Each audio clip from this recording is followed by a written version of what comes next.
ہر جگہ بات ہوئی ہے صبر کے بارے میں. ایک بچی نے سوال پوچھا تھا کہ کیا میں اپنی زندگی میں اسی طرح سفر کرتی رہوں یا پھر جو لوگ مجھے کہتے ہیں صبر کرو صبر کرو صبر کرو، میں صبر کر کر کے ہی مر جاؤں. تو یہ صبر کا جو سوال ہے نا، یہ کافی آیا ہے پاکستان میں، اور میں بات یہاں سے شروع کرنا چاہ رہا ہوں کہ اصل میں جہاں تک میرا جائزہ ہے، دو صبر ہیں، ایک قرآن والا اور ایک پاکستان والا. وہ دو الگ الگ صبر ہیں. قرآن والا جو صبر ہے نا، اس کا بنیادی کانسیپٹ یہ ہے کہ آپ نے حق بات کرنی ہے، اور جب آپ حق بات کرو گے تو آپ کو سامنے سے مخالفت ملے گی. جس سے آپ نے حق بات کرنی ہے شاید اس سے آپ ڈرتے بھی ہوں، جس سے حق بات کرنی ہے وہ آپ پر پریشر بھی ڈالے کہ آئندہ مت کرنا، یہ کیا بات کر دی. جس سے آپ نے حق بات کرنی ہے وہ آپ کو دھمکی بھی دے سکتا ہے، آپ کو نقصان بھی پہنچا سکتا ہے، آپ کو مالی نقصان پہنچا سکتا ہے، آپ کو جسمانی نقصان پہنچا سکتا ہے، ہو سکتا ہے آپ کو نفسیاتی نقصان پہنچا سکتا ہے. لیکن اس کے باوجود آپ نے صبر کرنا ہے اور حق کی بات کرتے رہنا ہے. جتنی بھی مشکل ہوتی چلی جائے حق کی بات نہیں چھوڑنی. اسی بنیادی کانسیپٹ کو اللہ تعالیٰ نے اور جگہ پھر تفصیلاً، اتنے سارے مائک مجھے تو اپنی شکل بھی نہیں مل رہی ہے. Thank you. اوکے، تو اسی کانسیپٹ کو اور جگہ پر اللہ تعالیٰ نے کہا ہے کہ انصاف کے لیے کھڑے ہو جاؤ، اور جب کھڑے ہو جاؤ تو کوئی بھی سامنے ہو اس کے خلاف کھڑے ہو جاؤ. اس کی فکر نہ کرنا کون کھڑا ہے سامنے.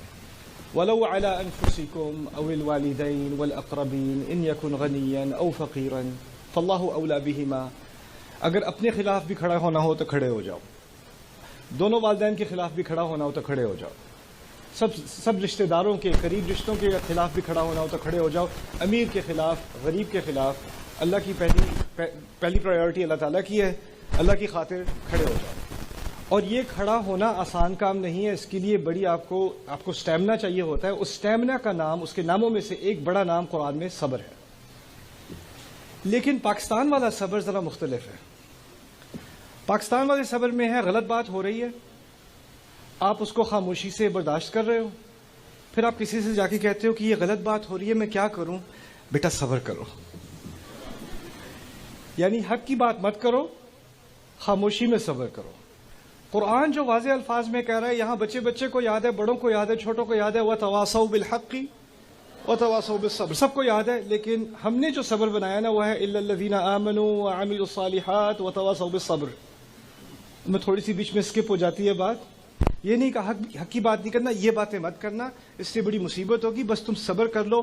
ہم نے بھی صبر کیا تھا، تم بھی صبر کرو، اللہ تعالیٰ تبدیلی لائے گا. اللہ تعالیٰ نے جو تبدیلی لانے والا نظام بنایا نا اپنا، وہ یہ ہے کہ پہلے حق کے لیے انسان کھڑا ہوتا ہے، پھر اللہ کی مدد آتی ہے، اور اس کے مدد کے آنے تک آپ نے حق کی بات کرتے رہنے ہیں اور حق کے ساتھ کھڑے ہوتے رہنا ہے. پھر آخر میں جب اللہ دیکھے گا کہ آپ اس کی مدد کے مستحق ہو، پھر مدد آتی ہے. لیکن ہوا ہماری سوسائٹی میں یہ ہے، بہت ساری جگہوں پہ، یہ صرف حکومت کی بات نہیں ہے، یہ صرف اداروں کی بات نہیں ہے، بزنسز کی بات نہیں ہے، ہمارے گھروں میں بھی یہ بات ہو رہی ہے کہ ہم حق کی بات کرنے سے ڈرتے ہیں. ہمیں لگتا ہے بہت زیادہ سامنے سے جو ہے اس کے نتائج ہوں گے، اس کا ہم سامنا نہیں کر سکتے، اور ہمیں سکھا دیا گیا صبر کرو دعا کرو، صبر کرو دعا کرو. تو دوسرا جو سوال مجھے پورے ملک میں بار بار سننے کو ملا، یہ دعا کیسی ہے؟ میں دعا کرتا رہتا ہوں، میں دعا کرتی رہتی ہوں، اس کا کوئی جواب ہی نہیں آتا. اور یہ میں بھی سوچتا رہا، یہ دعا کا مسئلہ اور کسی ملک میں جا کے گیا ہوں، میں نے کتنے ہزاروں لوگوں سے بات کی ہے، کسی کو دعا کا ایسا مسئلہ ہو نہیں رہا جیسا پاکستانیوں کو ہو رہا ہے. تو یہاں دعا کی خاص کیا، اس کا اثر یہاں خاص کیوں نہیں ہے؟ پھر مجھے جا کے بات سمجھ میں آئی، جس طریقے سے دعا کی بات کی جا رہی ہے نا ہماری سوسائٹی میں، وہ یہ ہے کہ آپ نے جو اپنا کردار ادا کرنا ہے نا دعا کرنے کے مستحق ہونے کے لیے، اس کو ہٹا دیا گیا ہے رستے سے. اپنی جو محنت کرنی ہے، مشکلات کا سامنا کرنا ہے، اس کو ہٹا دیا گیا، اور پھر کہا ہے اس کے بجائے آپ دعا ہی کریں.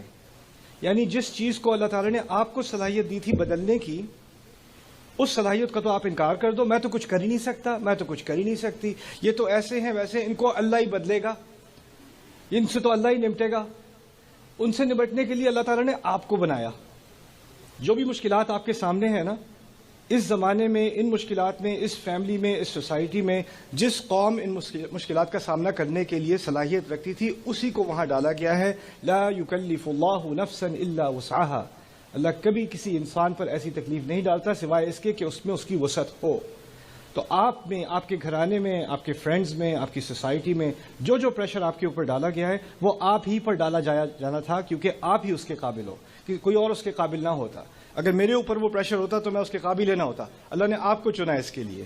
تو یہ اپنے بارے میں کہہ دینا نہیں نہیں میں تو کچھ کر ہی نہیں سکتا، بس دعا ہی کر سکتے ہیں اب اور صبر ہی کر سکتے ہیں، پھر آپ کو دعا اور صبر کا کرائسس ہو جائے گا اور آپ پھر پوچھنا شروع کر دو کہ یہ پتہ نہیں میری دعائیں اللہ تعالیٰ سنتا کیوں نہیں ہے، وہ مجھ سے کیوں اتنا ناراض ہے۔ یہ ناراضگی کی بات نہیں ہے، یہ آپ کی غلط فہمی کی بات ہے۔